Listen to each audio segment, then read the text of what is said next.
If you like to sign here, the total will be $5,000. And I'm like, commit sabuku. Hey.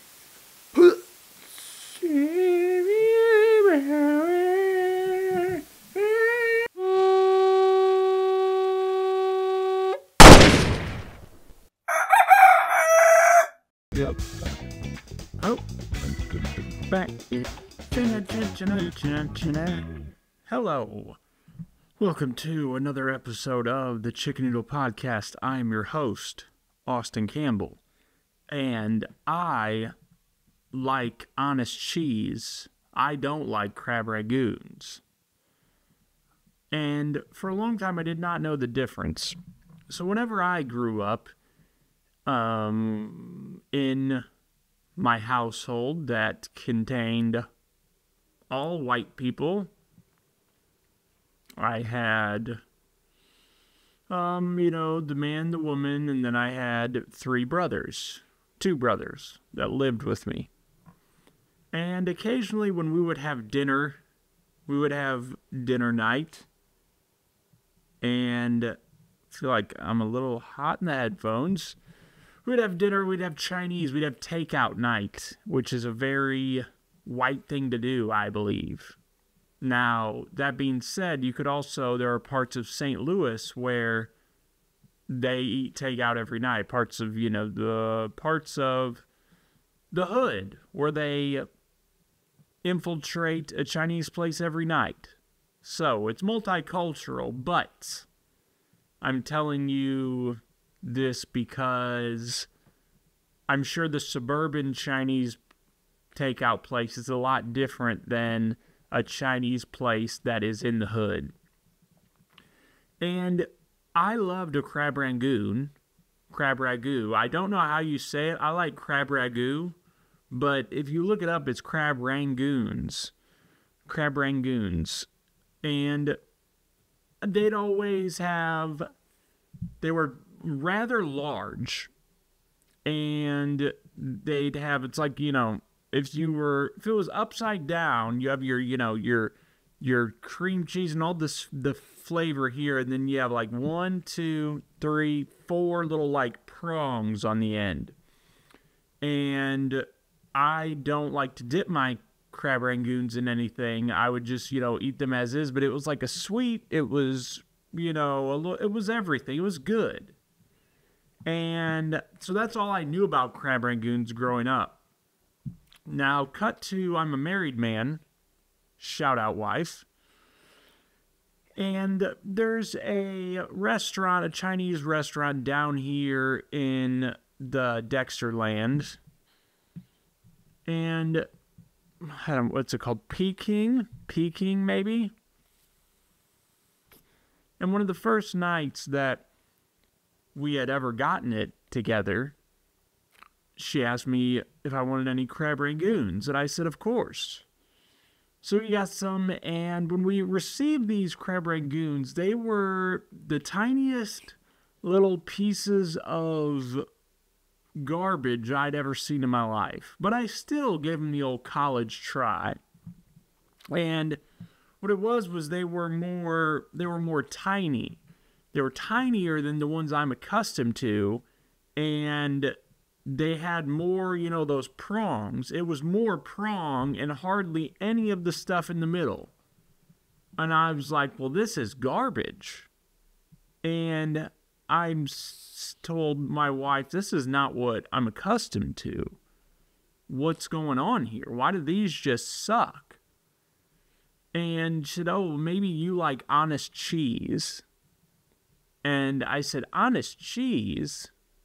I said, well, I don't know if I like honest cheese because I like my cheddar to lie to me. And I was really unfamiliar with honest cheese. Now, cut to just the other day, we are having dinner that my wife made, and she found these little honest cheese bites, and they were very good, but it's not what I'm thinking of. So she tells me I like honest cheese, and I do like honest cheese, but I also think, This is not the crab rangoons that I remember. I don't remember eating Honest Cheese growing up. I remember crab rangoons. I think these Chinese restaurants are just scamming us on not providing us with a solid crab rangoon. So I've looked up the difference for those of you that maybe know or don't know, because I had no clue. Honest cheese is essentially just a cream cheese filling wrapped in a wonton wrapper. Oh! While crab rangoon is the same wonton wrapper. Oh! Filled with a mixture of cream cheese and crab meat. So really the only difference is the crab filling,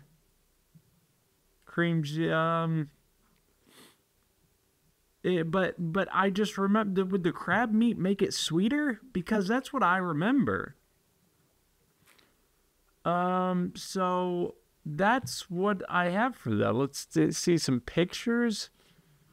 Yeah, these right here, these are the ones I remember right here growing up. They're big. But there's just seems to be not, there's just not, the ones I get down here from a buffet or wherever, they're just skimpy. They're just small. So what's up with that? The inauguration happened, and Donald Trump is our new president.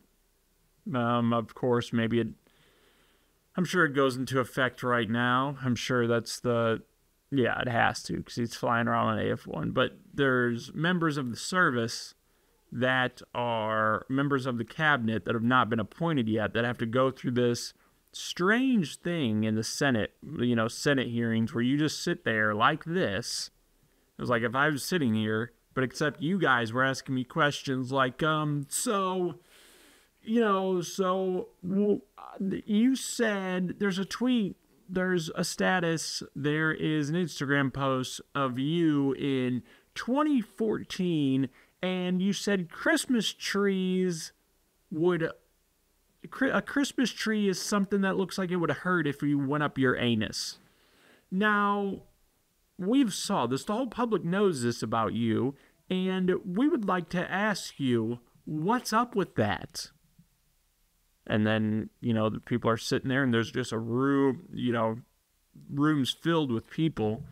And you have to be like, well, yes, when I posted that in 2014 and I said a Christmas tree looks like it would hurt if it got shoved up your anus, that was my thought going into that was I was looking at a Christmas tree and I was putting ornaments on it with my wife, who is a Christian, and with our dog, which is, a Yorkshire Terrier, which we thought was a dog that didn't really discriminate. And I was putting ornaments on this tree, and as I was putting ornaments on this tree, I set an ornament on the tree, and boom, I got poked right in my wrist. A little blood came out because of the pine needles, and it didn't feel great. And so my first thought was, man, I'm glad this didn't go up my anus. And that's what I meant about that post. I thought maybe people needed to know that, hey, that would probably hurt if it went up your anus. Thank you. And then they'll be like,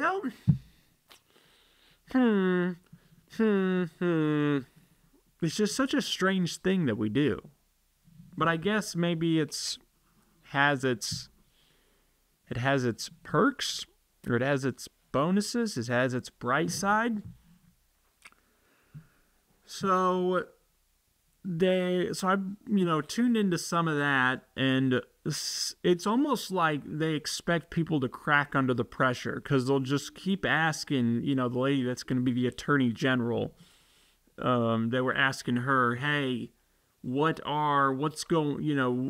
you be able to tell the president that he lost the 2016 election? She's like, well, Joe Biden was our president in the 2016 election. And, but like, no, do you say it? Say it. Like, well, no, he was the president, but like, yes or no? Well, yeah, it's a, yeah, yes or no? Well, it's not a really yes or no. I want a yes or no answer. I want a yes or no question, and it's just bread and circus at its finest. Mr. 47 has also published he has written an executive order to release the JFK, MLK, and RFK assassination files and make them public to the people. Hopefully, from what I hear, you don't want them to be redacted. And honestly, when people have been saying that to me, I just go, yeah, totally. Yeah, of course. Hopefully they're not redacted. But really, I don't know what redacted means. Redacted. Oh, edit. So hopefully it's not edited. Well, yeah, I mean, I don't know. Hopefully not. I mean, I can't imagine that it wouldn't be. They have 15 days from like 2 or 3 days ago to have that many days to release the JFK and then 45 to release the RFK and MLK. What's up with all the K's? JFK, RFK, MLK, KKK.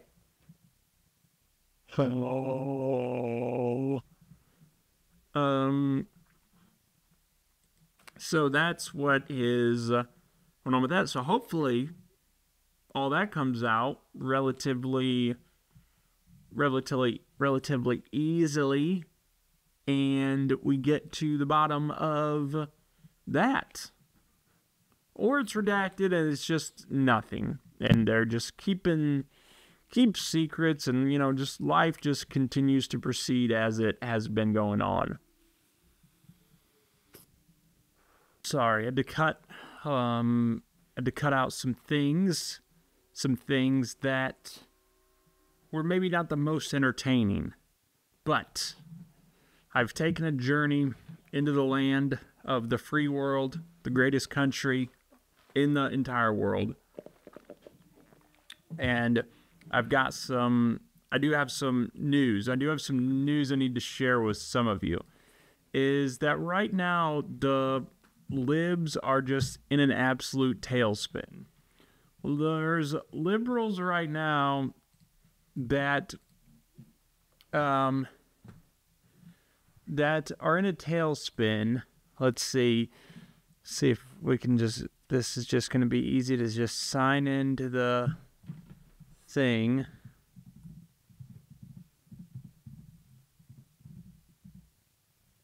$1995-2023. Okay, yeah, that's not gonna work. But I've got some friends that someone went down to Dallas to hang out with 2 of their friends, and it's a bunch of women, right? We have one woman that is conservative, and the other 2 are libs, and they live in Dallas. And listen, it's all fine. It's all great. But the report that I received that came across my desk was that the conservative woman was down there, and she was like, hey, hey, we're all, because they're all friends. They were friends long before it was appropriate to share your politics. But now that it's appropriate, apparently, to share your politics with everyone, you have to mend through the friendships. And she said she was down there for a couple days in Dallas, and they wouldn't get out of their pajamas, and they would not do anything. They'd mope around the house. And so I proceeded to ask why they would just mope around the house, and they said, oh, well, they're depressed. And so she went out by herself, and the other 2 women stayed in there, and they're just staying in Dallas right now, losing their absolute ever-loving mind. And I don't know what to say. I mean, we're in the midst of a revolution. And if you're not happy with the results, so be it. But nothing in America was accomplished by sitting around on your ass. Nothing. Things were accomplished in America by getting up and grabbing it by the balls and squeezing them. So women, get up. All you liberal women, get up, go find a man and grab him by the balls until he gives you what he wants. And all you liberal men out there, it's all right. And I'm all this Hitler talk. Oh, Hitler, Trump is Hitler. Blah blah blah blah blah. And I'm going to try and lean out of the politics here in a minute, but I just don't understand the whole Hitler speak because I still have all my rights. I don't understand what rights are being taken away that I need to think that DJT is Hitler. It doesn't make any sense. So there was a video. This bishop lady, I can't remember what her name is, but she asked to plea. She is talking to Trump right before during the inauguration. Some bishop, which is very strange. Sorry. Oh, here it is. Here it's coming up. Okay.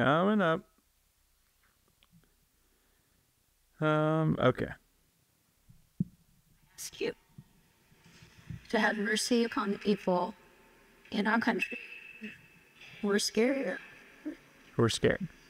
There are gay, lesbian, and transgender children in Democratic, Republican, and independent families. Some who fear for their lives. And the people who pick our crops and clean our office buildings, who labor in poultry farms and meat packing plants, who wash the dishes after we eat in restaurants and work the night shifts in hospitals, they may not be citizens. They may not be citizens. Well, then they need to get the hell out, Mary Jean Bishop. I mean, how can you call yourself a bishop and really abide by the word from the man upstairs if you support, right, homosexuality? Or, it just doesn't make any sense to me. These people are Bishop Marianne Edgar Bud Bude. Have mercy on the gay and lesbians. Like, what's he going to do? He's not going to slaughter them. It's absolutely absurd.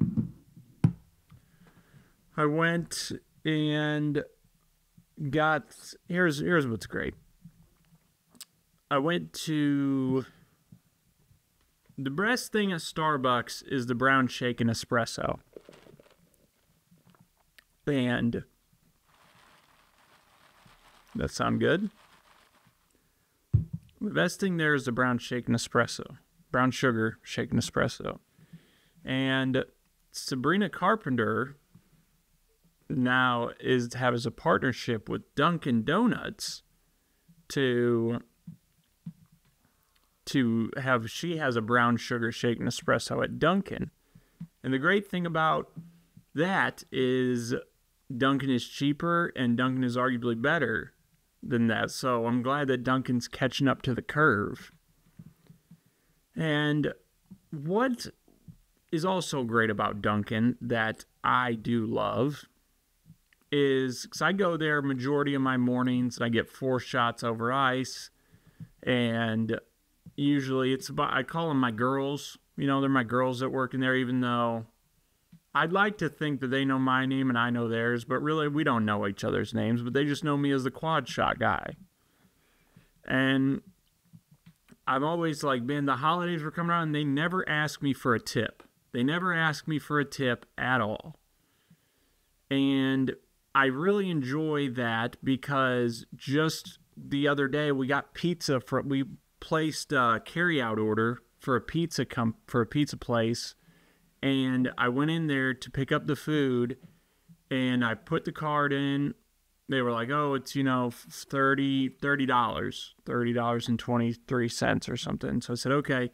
So I stuck the card in, and the screen is facing you. So it's facing me. So I stick it in, and hit totals correct, yes, and it says, "Would you like to add a tip?" And the options, and I know people have covered this. I know this is like old news, but the options are 20, 25, and 30%. Hey, for what? For putting pepperonis on my pizza? Well, that's what I bought. I'm not dining in your establishment. I'm just getting my stuff to go. I don't know what I need to tip you for. And the other thing is I just never know where the money goes. Which person, is it the host? Is it the person that's making it? Is it the person that's waiting tables, but they're not waiting on me because I'm just getting my stuff to go? So who does this go to? I need to know these answers if I'm going to tip, but I'm not going to ask because it's ridiculous. But if I was going to tip in this situation, I would need to know who it goes to.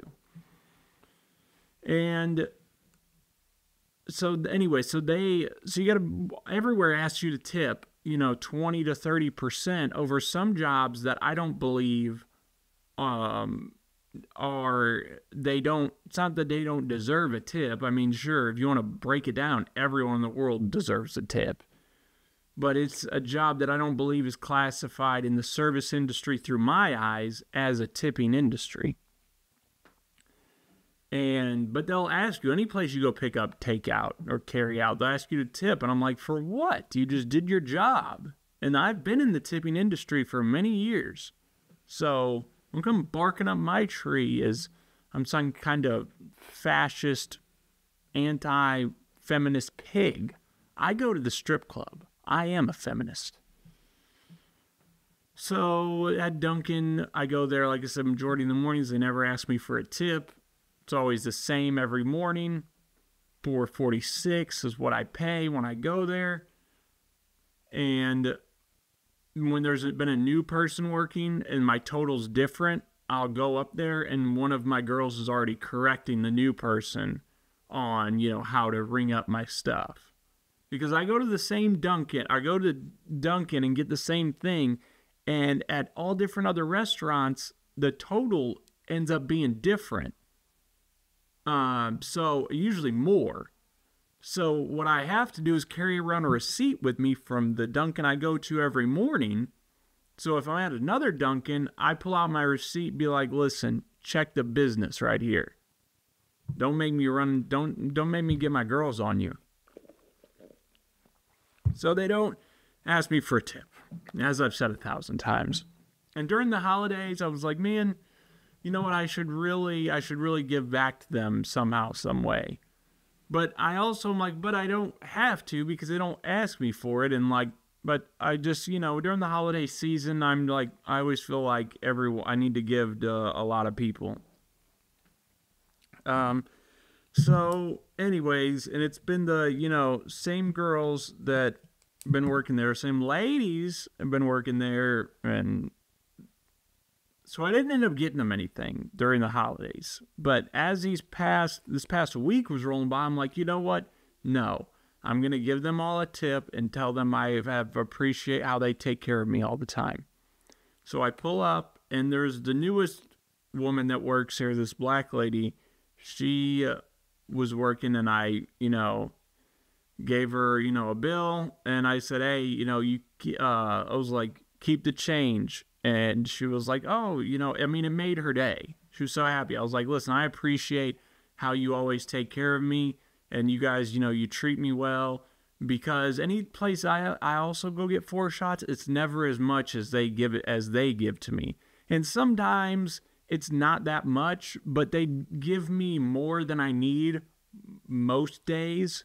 So whenever I get a little bit less, I don't complain at all because they give me so much. I think it's way more than 4 shots.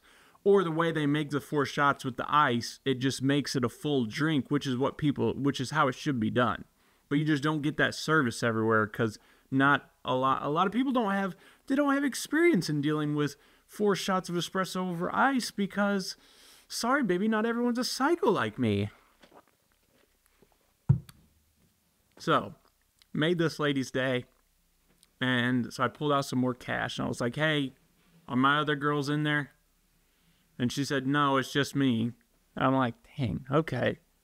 So the next day I pulled in there, it was just her again. Then the next day it was some guy that I've never really seen before. But he looked like that guy on Mean Girls that the guy that looks too gay to function, that guy. And so I haven't seen my OG girls in there for about a week now. And I don't know where they've went, but I need to give them a tipski because I appreciate, I need to give back my appreciation. So I gave her that tip sometime, I think maybe 2 weeks ago or something, or maybe it was last week. Well, on Wednesday or Thursday, I come rolling through there, my normal biz, and I pull up, and as soon as the drive-through window's open, she hands me a drink and is like, hey, hey, I took care of this for you today. And I'm just like, hell yeah. Hell yeah. Hell yeah. That's America, baby. I mean, can just make your whole day, because you're like, oh, it's just nice. The circulation, if you build good somewhere and then you throw some good into circulation, eventually that good will come around and smack you in the anus. So that's what I like about karma. And so, don't tip. You don't tip everywhere you go, but on certain occasions, if you tip, it'll come around and kick you in the anus in a good way. Like one of those big time CEOs, that people that want to be kicked in the anus and they also want their balls stomped on. It's like if you were like a big time CEO, karma kicking you in the anus would be like, a 25-year-old Asian in high heels stomping on your balls. That's pretty much what it's the equivalent of. Just to give, some of you people that may not be as in tune with your emotions, the kind of some insight on what, karma is and what it feels like. Another thing I wanted to talk about, and this may be the last thing that we discuss. I feel like after I crop everything together, it'll be good, is the fighting over words. Now, someone came up to me and said, hey, what do you think about fighting over words? And this cat's always an interesting character, but I never know. I'd like to interview him on here, but maybe I will one day. Maybe he'll make an appearance, maybe not. Anyways, interesting guy. You always want to know what he has to say. And he said, what do you think about fighting over words? And I said, this is a guy that he asks you a question, but you always have to be prepared for some dumbass response. And not that he's a dumbass. It's not what I mean. But it's just something that you're like, oh, like now we're going to have to break it down. Right? So it's like, it's a dumbass response in the sense of like, oh, now we're going to have to, it's a discussion. It's not just a question, Q&A. It's going to be a discussion. So I'm always on my toes whenever he asks me a question. And so I said, I don't know. I mean, I guess, in certain situations, that's what a lot of my answers when I talk to him boil down to is certain situations, it's circumstantial. And he says, no, I don't think it's ever okay. I'm like, well, and sometimes, he plays devil's advocate, so I feel like I have to play devil's advocate. And I'm like, okay, well, in certain situations, I think it's okay. And he said, I don't think it's ever okay. I said, yeah, I mean, sure, there's that too, but also, hopefully you don't get put into a position where you have to stand on business. And he was like, what situation? And I'm like, okay, let's say you're with your mother. Let's say you're with your sweet mother. Let's say you're one of those people that's fortunate enough, like myself, to have a wonderful relationship with their mother. Shout out Mama Bird. And you guys are walking down the street, and some man comes up and is like, gets in her face and goes, you're a dumb whore. Like, there's her face right here, and he's right here. You're a dumb whore. Right? And it's just you two. And if I'm standing next to my mom, whoopsie daisies, stand on business. I mean, I can't just let that slide with my mom. And then his argument was, well, if you hit someone, you could hit someone and they could die. And I'm like, yeah, but that's kind of a freak accident. But also, I mean, you have to, because he was getting me in a corner, okay? Because he was like, no, because then he's like, oh, well, is jail time worth it? What is jail time worth it? So this guy yells at your mother, and then you hit him, he falls, hits his head, and dies. So now you have to go to jail for X amount of years. Is that okay to be away from your family? And I'm like, I mean, no. And now, like I said, he's getting me in a corner. That's how he operates. So I said, no. I mean, no, it's not okay. I was like, but, you have to, something like that happens. Maybe here's what you have to do. Someone yells at your mother, some unpleasant things, you look around. Are there any cameras? If there's not, blah, blah, blah. And I was like, or if you're provoked, or not if you're provoked, you're around people, and they know that this guy was just being an asshat to your mom, and you clean his clock, then, people will have your back as the story. And he's like, well, how many people are going to get on the stand and lie to you under oath? I'm like, no one, because if there's one thing I know about being in the justice system and legal system is no one has your back unless it's your family or your wife. No one does. No one's gonna write you. If someone writes you unprovoked, then that's a real one right there. But like I said, so I was like, it's not okay. And he's like, well, here, I have my hot wife right here. Ready? Me and my hot wife are walking. I'll say anything you want to my hot wife. And I went, you're a bitch. And he said, oh. Huh? And he said, I take my wife and we walk away. I take my hot wife and we walk away.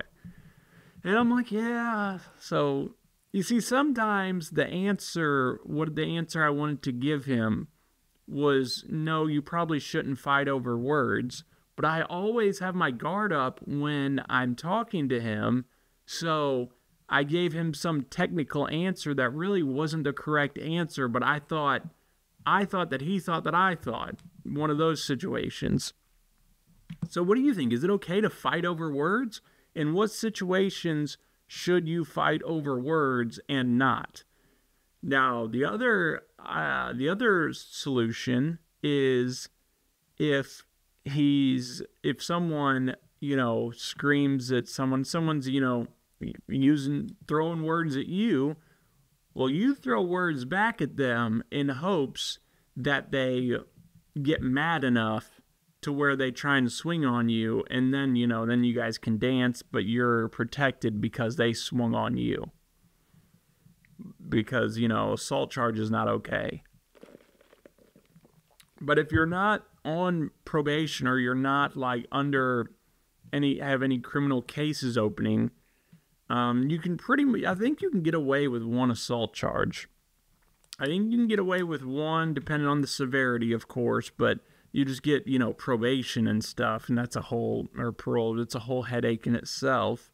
But I think you have like one chip to use, possibly. I don't know this for a fact, and I'm not encouraging this, but I'm just saying sometimes you have to, handle some stuff. There's certain people that I'm sure if they saw me, that they might be mad at me and they might want to fight me. I don't know that. There's probably someone out there. Yeah, now that I think of it. But there's certain people that if I saw them, that's the thing. I don't know if there's anyone out there that I could be truly mad enough at that I would want to instantly fight them. I mean, there's people I'd give a piece of my mind to, and that maybe leads to that, but only if they swing on me, right? Because that's the world we live in now, is I guess, that no one can, you can't settle things like men. But there was a guy whenever I was in prison that I met that he said he had an assault case. Now, I don't know, because in the situation I was in, I couldn't just pull paperwork because I'm in diagnostics. And I really didn't. This was not a situation where that needed to happen, because it was, when you go through that system, you go through like diagnostics, and then, you move to a camp and to a yard and stuff. And that's when people come and check you to make sure, to see what kind of person you are, to see what you have going on. But within diagnostics, it's kind of like a free-for-all for the most part. So there's this guy in there that says that he was in there because he said it's some assault charge. I don't know what degree. I believe it was 3rd or 4th degree assault. But he said he was in there because he took his glasses off. He took his glasses off and shook them. There was some lady, I guess, that was on his property or something. So he took his glasses off and he started shaking them at her. And that's his story on why he's in prison, is because he took his glasses off to a lady and started shaking them at her. And he said, she called the cops on me and they charged me with, 3rd or 4th degree assault. And that was very funny, because not saying I don't believe him, but I mean, let's see, 3rd degree assault in Missouri. Let's see if it was 3rd degree. In Missouri, 3rd degree assault is when someone intentionally causes physical harm to another person. It's a Class E felony, but can be Class D felony. Intentionally cause recklessly and injuring someone, injuring someone with a deadly weapon, putting someone at risk of injury or death. So, touching someone in a way that is offensive or provocative, assaulting a law enforcement officer, assaulting an elderly person. Okay. Let's see if there's a 4th. 4th degree assault is Class A misdemeanor that involves causing physical harm or fear of physical harm to another person. It's the least serious assault charge in Missouri. But see, if it was a misdemeanor, unless he violated parole or probation or something, he wouldn't be back. He wouldn't be in prison. So he could be right. Attempting to cause physical injury, recklessly causing physical injury with criminal negligence, purposely placing someone in fear of immediate physical injury, recklessly creating a substantial risk of death or physical injury, knowingly causing a physical contact that another person would consider offensive, knowingly attempting to isolate another person. So, yeah, there's that. Yep,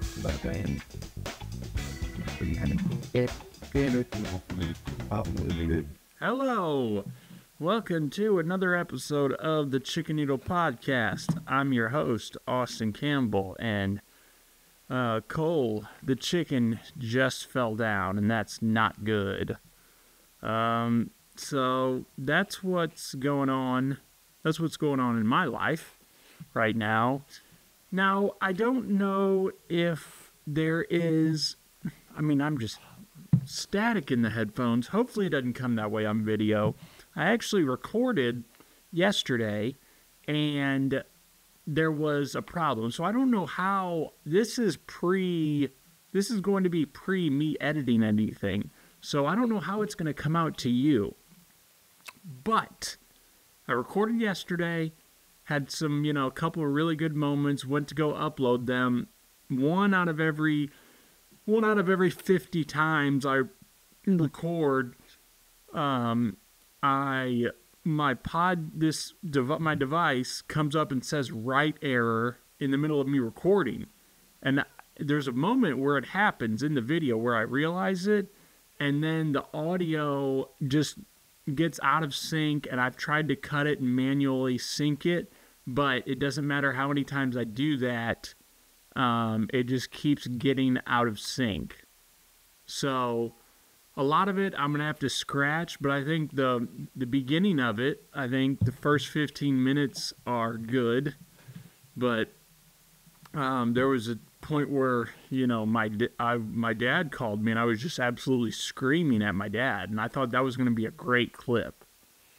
And deep down, I think he knows that I was just doing it for the love of the game. I didn't really want to scream at him, but he called me while I was on air, so I have to scream at him. And I know there's also someone that was also around him that's glad that I cut that phone call out. But maybe I still have that audio. So, to the person that may or may not have been hanging around my dad whenever you called me and tried to push my buttons, maybe I do still have that audio. Maybe I don't. Maybe it's gone. Maybe it's on my hard drive. So, just remember that next time you want to come bark up my tree. I play hardball. I blackmail. I'm a white male, but I do black males. I white male. I blackmail you. So, with that being said, with that covered, I don't know how I'm going to cut this into the episode. Maybe I'll just do a whole one right here, and the other one will just be lost in the files.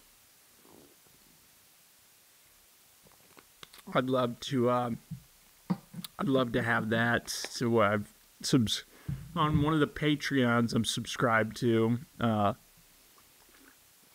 for like their 400th episode. They did an episode that they said was lost in the files. So it's an episode like, it was like episode, I don't know, number like 4 or 5, but it just got scratched and it just never got put out there. Anyways, it was cool to listen to. So hopefully I can have something from the files one day. So like I said, I think maybe I'll cut some of it in. So I'll try and go over what I did and what I did not talk about. But we'll start off with dental insurance. Okay, so as many of you may know, through my life, it is always, through my life, I had great teeth. I got so much work done to my teeth.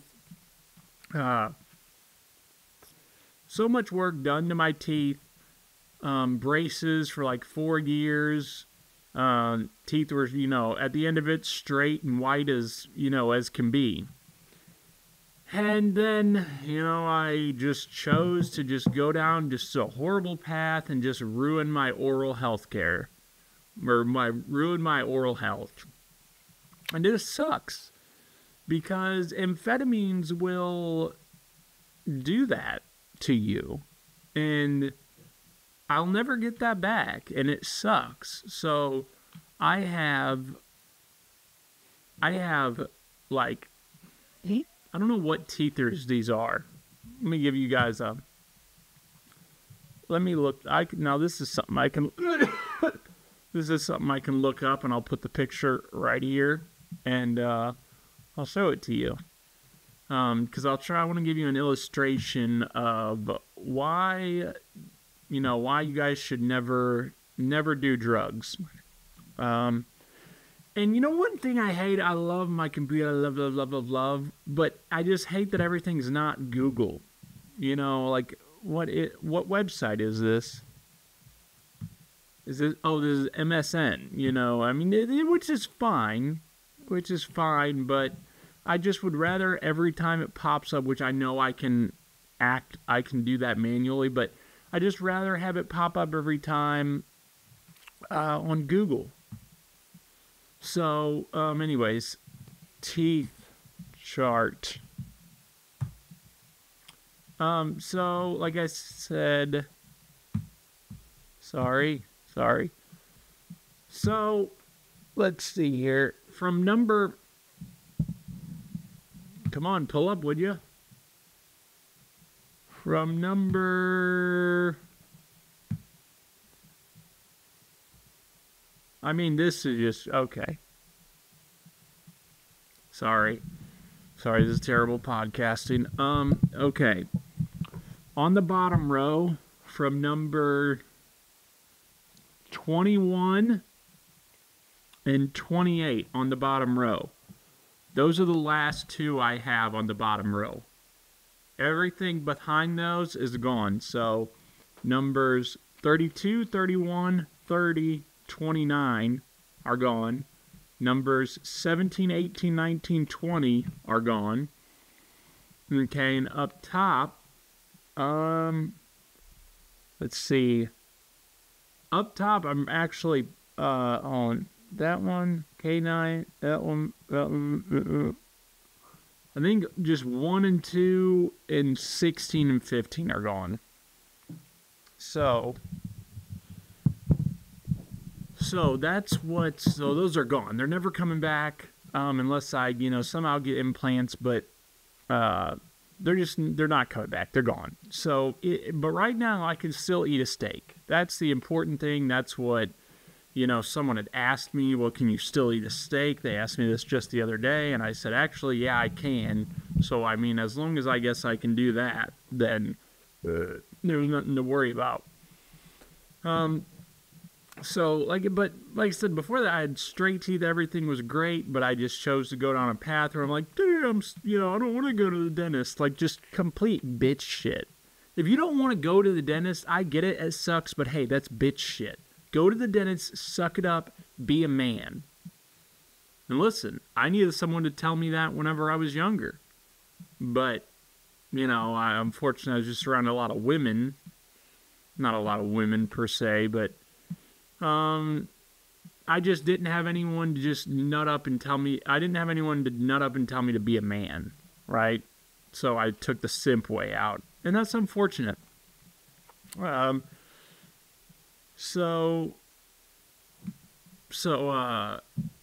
sorry, that was the most disrespectful thing I could have done in that moment right there. So, like I said, it wouldn't go to the dentist, and if I would have, maybe could have taken some preemptive measures on, some of the things. So, like I said, got a lot of them extracted because I didn't have dental insurance before I, got married to my wife.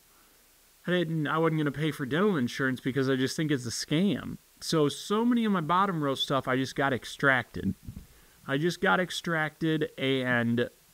it was just easier that way. Like, sure, would a root canal have saved some of them? Yeah. But, a root canal is, $2,000 a tooth, before without insurance. Some places more. And I just can't, I just can't do that. So it's like, what do you do? What happens to the people, like me that have, well, you just got to get them yanked out. Well, then what do I do if I chew up food? We don't care. That's your own fault. Touché. Fair enough. So where am I going with this? So I went to the dentist, and so when I got dental insurance, I was like, man, this is something. So I went there to the dentist, got some extractions, the last extractions I got, and it was good, and I didn't have to pay that much. Like, it was, I just, maybe I had to pay $40 or something to get 2 or 3 teeth extracted. It was a really good deal. So I was like, wow, dental insurance, and that was in November of this past year, or November, I think, of this past year. So I was like, wow, dental insurance is great. Hell yeah. Ugh. So I was like, okay.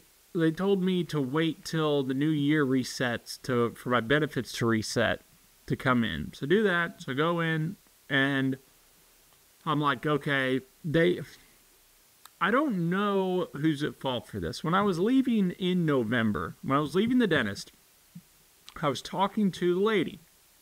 And she said, hey, what do you want done next? And I said, I don't know, maybe something on my top row, one of my grinders, so I can still grind up food. She's like, well, how about we do the whole bottom row? And the way she was saying it was like it was going to be willy-nilly, like your insurance will cover all of it, because she just gave me a treatment plan that showed, like, what my insurance would cover. Now, little did I know that was spread out over years. But, so I said, okay, sure, that's fine. So they were going to do my everything that needs to be done on my bottom row. So I get in there. I come back, a couple months. She's like, okay, it's the same lady. I'm like, okay, fill out paperwork here, sign here. If you like to sign here, the total will be $5,000. And I'm like, commit sabuku.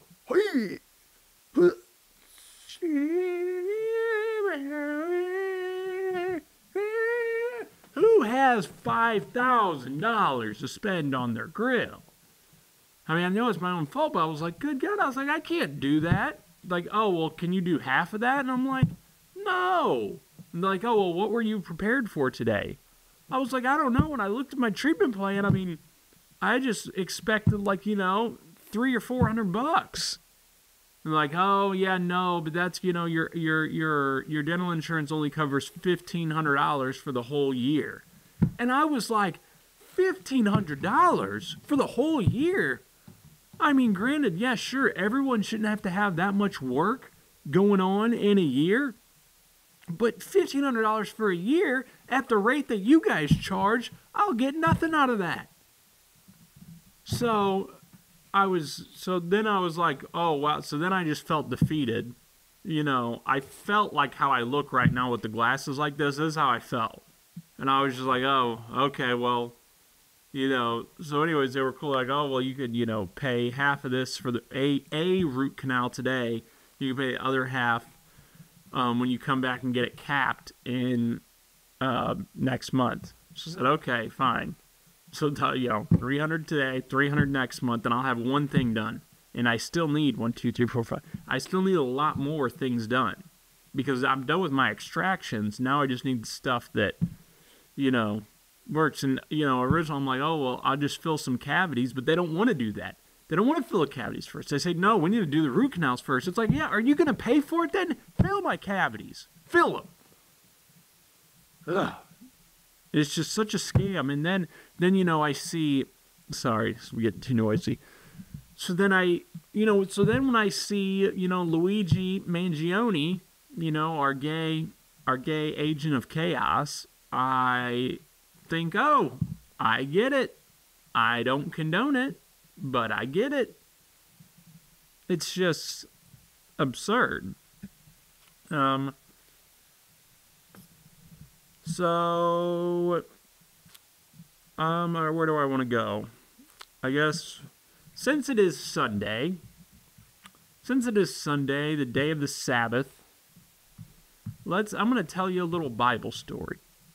2 Samuel, so I got an email from the church that my wife goes to. Don't know, I never signed up for an email list. How does that happen? I never signed up for an email list. But anyways, I get an email from the church that my wife goes to. And they said, oh, hey, just, FYI, what's up? Hey, yo, this is the cool pastor. Hey, I'm going to be talking about some stuff that is maybe taboo. Or that is, that is sensitive for some younger kids' ears. So, make sure you take your kids to the daycare, do the yada yadas, or, do whatever you have to do. Just know that you might have to answer some tough questions if your kids are in the audience. But we must not shy away from temptation. No, we must not shy away from, the real stuff that's going on. So I went and I glossed over because my wife said, oh, said the pastor sent me an email. I said, yeah, I got one too. She said, how did you get one? I said, I don't know, sweetie. Why don't you tell me how I got one? Just kidding. So I said I didn't really read it, but so she was kind of briefly describing it to me. So she said, he said they're going to be going over 2 Samuel 11, or 2 Samuel 11, whatever you biblical scholars want to call it. So I said, okay, I'll read it really quick. So I've read it, and I have it pulled up right here, and I'm going to tell you, I'm going to just pretty much summarize it. I don't know how I'm going to attack it, but I'm just going to summarize it. So it's about David and Bathsheba. Bathsheba. So, in the springtime, at the time when the kings go off to war, I mean, how, kings only go to war in the springtime. I mean, that's king status if I've ever heard of one. Like, yeah, you guys go fight in the winter, but like the king, I'll come out there in the springtime when it's nice out. David sent Job. I always hear Job. Job's a very popular character in the Bible. I don't know what he's up to all the time. He sent Job out with the king's men and the whole Israelite army. Notice, it does not say anything about black Israelites. I don't know if they are or not. They destroyed and besieged Rabbah, but David remained in Jerusalem. So David is chilling at his kingdom. And that's where we're at right now. David is a king, and I don't know how well, I don't know if him and Jesus are on like a speed dial phone call basis, but one evening, David got up from his bed and walked around the roof of the palace. From the roof, he saw a woman bathing. Hey, peeping Tom. The woman was very beautiful. I mean, hey, you're going to be hard-pressed to find a woman that's bathing that you don't think is beautiful. Just FYI. And David sent someone to find out about her. The man said she is Bathsheba. I mean, she's taken a bath, okay? And he sees her naked. So he's like, hey, go find out about this girl. And she's taking a bath. And her name is Bathsheba. Bathsheba. Whatever you want to, I'm going to say Bathsheba. But her name is Bathsheba. I mean, so like lazy with the names, The daughter of Iliam, and that part's not important, even though I would like my daughter, she's the daughter of Austin Campbell. I'd be like, hell yeah, that's me. And the wife of Uriah the Hittite. So pretty much we're just going to sum that up. We've got David the king, Bathsheba, and her husband is Uriah. David sent messengers to go get her. She came to him. Then David sent messengers to go get her. So they were like, hey, her name's, that girl you saw taking a bath, her name's Bathsheba. And he was like, really? Like, what are the odds of that? She's taking a bath and her name is Bathsheba? Like, yeah, I know, it was crazy, but like, that's her name. Like, oh, okay, we'll go get her. They say, okay. So then she came to him and he slept with her. Now, in parentheses, now she was purifying herself from her monthly uncleanness. Then she went back home. The woman conceived and sent word to David saying, I am pregnant. So David pulled his king card. He pulled up king status like, listen, I'm the king around here. I know you're taking a bath. I mean, I did see you, but I'm the king. I kind of have a right to like see all what's going on. So how about you come in here and you can sleep with me and then we can go out about our merry ways. So, your husband, I know he's out fighting Uriah. I mean, I know he's a soldier. I've got him out there with Job, but they're all under my command. So really, I could have them do anything I wanted. So how about we just cut the chase and you suck me? That's the kind of guy David is, okay? It's the kind of guy's ass I'd like to kick. So when David sent this word to Job, send me Uriah, and Job sent him to David. When Uriah came to him, David asked him how Job was, how the soldiers were, and how the war was going. Now, if this isn't just such a guy that slept with your wife, I don't know what is. Like, it's like the boss that slept with your wife, and then he pulls you in, you probably don't really talk to him that much.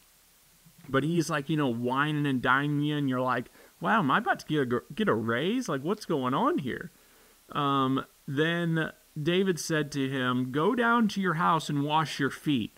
So, I mean, so rude. Say, hey, how's the war? How's everything going? How's Job out there? God, you smell like shit. Go down there and wash your feet, will you? So Uriah left the palace, and a gift from the king was sent after him. But Uriah slept at the entrance to the palace with all his master's servants and did not go down to his house. So that's where it gets a little fuzzy for me. So I guess he was like, no, I'm not going to wash my feet. Like, I just sleep right here. I don't need to be walking around your palace. So they said, hey, yo, David, Uriah, homeboy didn't go home. So then David goes to Uriah and says, hey, haven't you just come home from a military campaign? Why didn't you go home? And Uriah said to him, he said, hey, listen, I got all my homeboys out there staying in tents, right? People are dying every day, B. Okay, people are getting slain. There just seems to be no end in sight. I can't sleep. How could I go to my house, eat and drink and make love to my wife? As surely as you live, I will not do such a thing. So he's saying, listen, you don't know what's going on out there, David. I've been seeing war. I've been seeing my homies get their arms cut off, right? I can't just go home and make love to my wife and eat and drink like everything's fine. You can do that, but I'm not going to. So then I'm pretty sure David kind of got pissy. Because he was like, you won't go home and sleep with your wife? I will sleep with you. Your wife is Bathsheba. She takes baths all the time. So then David says to him, stay here one more day. Tomorrow I will send you back. So Uriah remained in Jerusalem that day, then went back the next. At David's invitation, he ate and drank with him, and David made him drunk. But in the evening, Uriah went out to sleep on his mat among it. He did not go home again. So he wines and dines, and he's like, hey, listen, enjoy the accoutrements of life, then I'm going to send you back out there. And Uriah's probably like, well, why the hell did you bring me home? Like, if he didn't know already that the king slept with his wife, he's a fool. In the morning, David wrote a letter to Job and sent it with Uriah. In it, he wrote, put Uriah out in the front where the fighting is fiercest, so he will be struck down and die.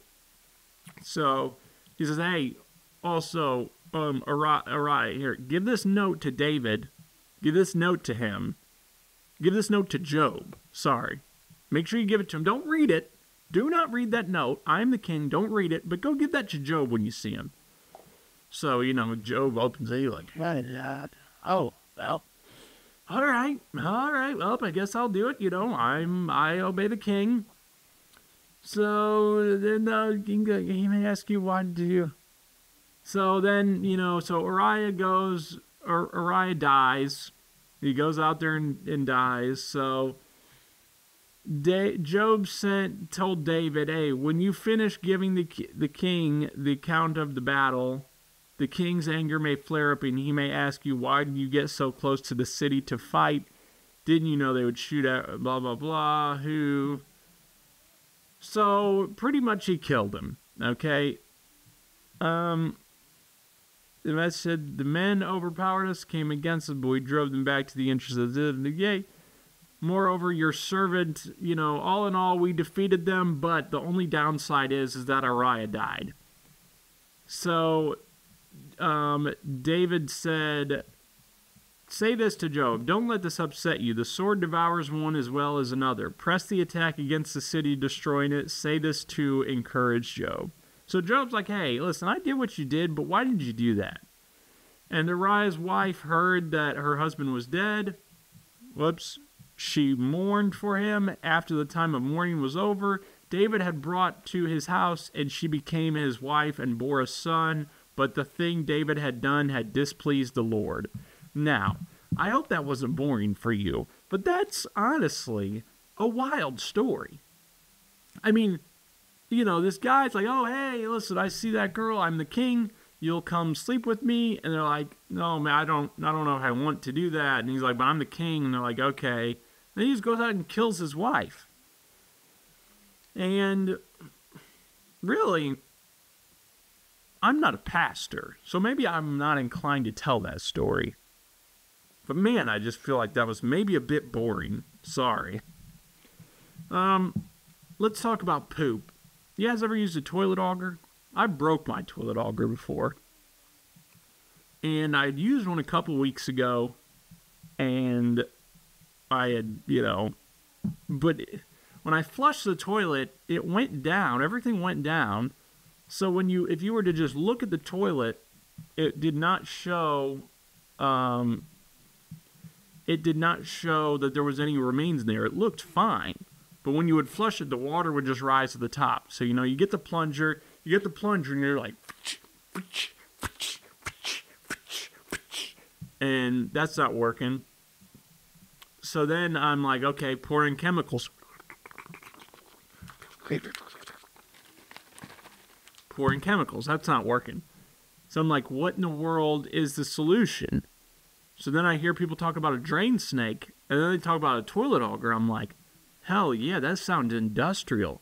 I would love to, it kind of makes you feel empowered, like, wow, I'm a big man. I just took a big enough shit that I'm going to have to get a device, like not a plunger. I'm going to have to get an auger to unclog it. Hell yeah.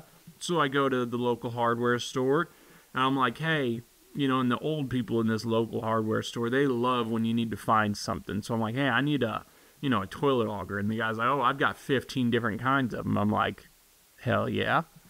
So I go there, find one that I like, and I bring it home, and I just get to work, and I'm like, oh, wow, push down, crank, push down. And then finally, you can kind of feel it from up top. So I, yank it back out, and it goes down, and I'm like, great.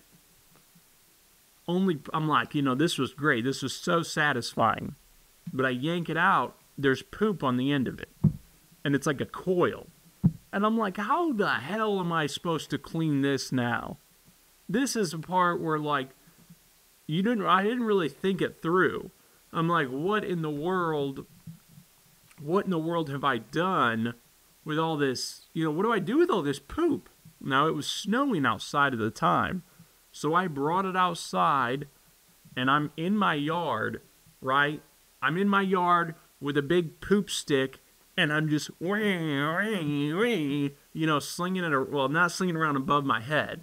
I'm really slinging it around. I'm dragging it through the snow, right? And then I'm, occasionally just whipping it like Indiana Jones, and there's just brown spots flying everywhere, and, I usually think my neighbors are intrigued with me, but now I'm sure they're just a bit weirded out by me if they knew what I was doing. So that was that, and I, got some cleaner with some bleach in it, and I, laid the coal down. I sprayed it on there. I, used some stuff to wipe it down. I was like, thank God, cleaned it out. I feel accomplished. Woohoo. Fast forward to the next weekend, I use a different bathroom in the house, and wouldn't you know it, if the same thing doesn't happen again. And I'm like, yeah, sure, it was satisfying to unclog it the first time, but this time, I just don't know. Okay, so I go get the auger again, and I'm doing the same thing. But this time, as I'm trying to unclog the poop, I'm like, crank, flush. Water still rises. And I'm like, I've used all the auger I can. What's going on? So I just did it. Crank. Okay? So I'm doing it a couple times while my wife and daughter are still home. So I'm finally like, okay, 'cause they don't know about this. Now, they were gone when I used it the previous week. Sorry, I need to set the stage. They were gone the previous week. So they weren't around to see me do any of it. So then this second time that it happened, they were home, but I brought it in there because I was like, okay, they're not going to really pay attention to what I'm doing for the first couple minutes, but it wasn't working. And then I hear them holler my names. I'm like, yeah. And they're like, hey, we're going to go to blah, blah, blah. Do you want to go? I'm like, no, it's like that feeling whenever, you're a young teen or however old you are and you want to pleasure yourself, but you don't want to do it at anyone's home, right? So you say, no, I don't want to go. And as soon as you see the garage door close and you see the people pull off, you just run to your room and open up the laptop, right? That's kind of how this was, except it was like the exact opposite feeling where I'm like, I have to get this done before they come home and see what a disgusting man I am.